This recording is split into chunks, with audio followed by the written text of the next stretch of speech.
Hi everyone, welcome back on my channel. Today I was thinking about one of the ideas, and it will be about data manipulation and data maintenance.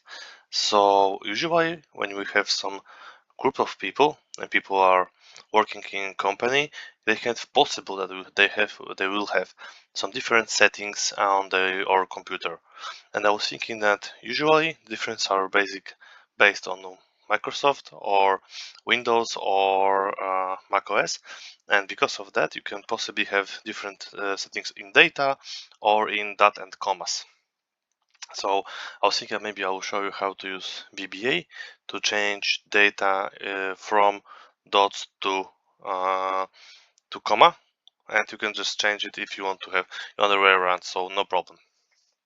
And still we have the same data set downloaded some time ago from Kaggle about beauty industry, and we will start with this macro from the beginning. And why we want to change this? Because if you have a different setting in your Windows, then the person that you work with, they have problem with some of the calculation that you are using, because comma and dots are giving you the bad value and the bad final results when you would like to use some calculate on the column. So that is the reason that we want to change. We want to have the same settings so we can compare our variables and our results. Okay, so let's start from the beginning and start as usual. So setting variables, here we have three. One will be worksheet to have this workbook and sheet one as usual, standard for us. Last row to check how many lines do we have, and cell as range because for this cell we will be changing the value. So here we have these three options with the set of the variables, what type of the variable we would like to have in our macro.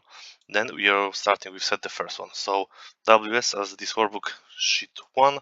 Usually I use this workbook, not the active one, but if you can change the problem and the change the name if you would like to have the different or whatsoever.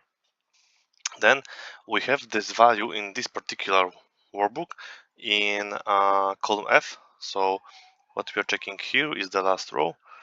The last row, W cells, we will count and in F, and then we're going till the end. So as I usual tell you, you can use control page down to see how many rows do we have in dataset, and this is the same. So we're checking in the last row for F column. When we have this data we would like to change, I think that there is a price, we would like to change the format there. The last thing in this macro is a very short macro, and the last thing will be the loop. So for each and next cell.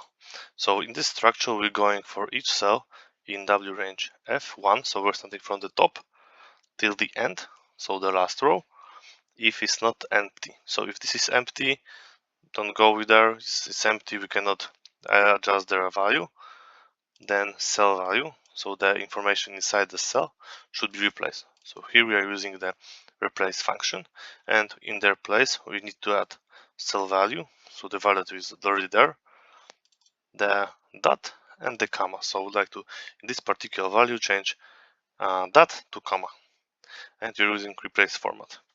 Then we have end if, so we are closing the end, closing the if for this statement.